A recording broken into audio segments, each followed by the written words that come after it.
He was a U.S. federal marshal, and he was sent into the area to pick up a man, a fugitive.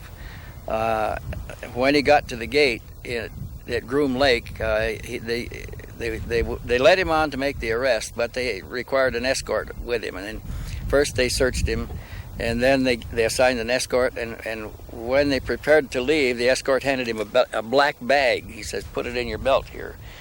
Because if a siren sounds, we pull the bag over our head and lay down on the ground, face down, and wait till there's an all clear. He says there are things here that are very secret and they can't be seen. So the man says, "Well, what happens if somebody looks up? If you don't stay down there?" They said they're shot on the spot, and ask questions afterwards. The time where I entered the hangar, I witnessed recovered alien spacecraft that the Department of Naval Intelligence in the United States was back engineering.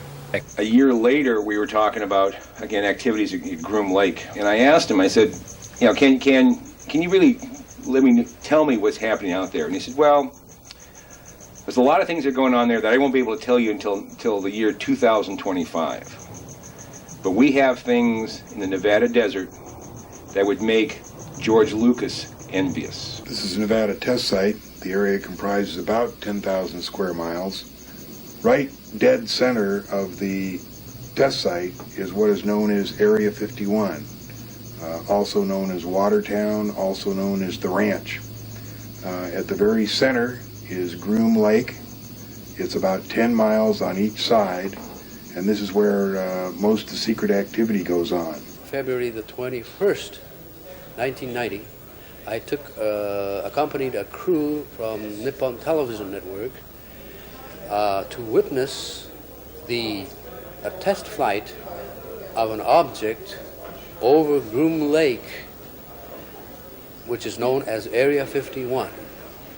We arrived at the site around just after sundown because, according to the information given to us on that same day when we visited Mr. Lazar at his residence, he said that if you go there after sundown and stand near the mailbox area of Highway 375, looking south towards Groom Mountains and also to the Jumble Hills, you will see test flight of these objects. And lo and behold, when we arrived at the scene, exactly around 6:45 or so, we started seeing, we suddenly started seeing an orangish, yellowish light suddenly appear on top of Jumbled Hills, making a motion to the right for about 15 seconds or so. Just 10 miles south of the Groom Lakes complex is an even more secret area. This is where the saucers, the discs, are flown, an area called S4. There's 9 hangars inside the mountain, and the discs are flown up the Immigrant Valley, and this is where they can be seen from this road, Mailbox Road, with 14 miles from there to where you see the discs. In 60 and 61, they also tested the SR-71 out of there, and it became a perfect area in which to test secret equipment and secret airplanes. It was because it was so remote, it was bounded on all sides by mountains, and it was essentially a million miles from nowhere. The security that it provided was just exactly what they needed. The Flying Saucer program began, Project Red Light began, it's my information, in earnest at Groom Lake in 1960. They did attempt to fly 1 or 2 of the craft. There was a major accident, and the testing operations shut down for a number of years. The testing operations began in earnest again, I believe, in 1980, 81, 82, around that area. And the reason I say that is because the security increased drastically during that period.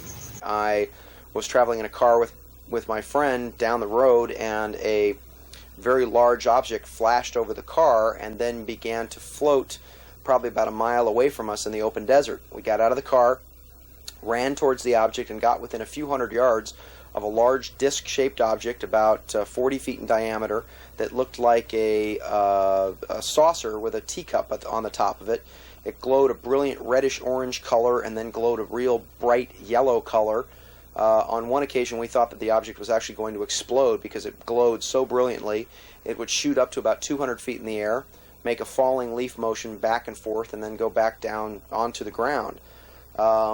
This object was amazing. I was so excited because I've never seen anything before like this ever in my life. The rumors became a little more real to me in about 1978 when I discovered my first participant in the changeover of that base to a very special facility where they took up the runway and laid in underground facilities and special laboratories and then relayed it and reconstructed the base to make it look just like it did before. The material that is now stored at Area 51, I believe, came from the Roswell crash in 1947, a crash at Aztec, New Mexico in 1948, and another crash down along the Mexican border in about 1949 or 50.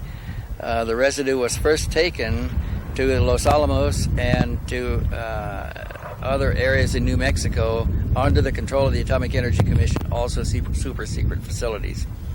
They were smaller, and I believe that the real facility was constructed at Area 51 when they changed over Groom Field to was a field on a dry lake bed, when they changed it over to become a special research facility.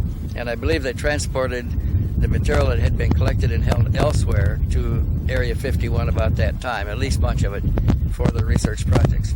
Now that changeover began in about 1948, 47 or 48, probably early 48, when they modified the field, changed over the building and the facilities and put in a habitat where they could control an atmosphere for extraterrestrial guests, is my supposition now. And they also put in laboratories for research. And it's been expanded, been worked and expanded almost since that time.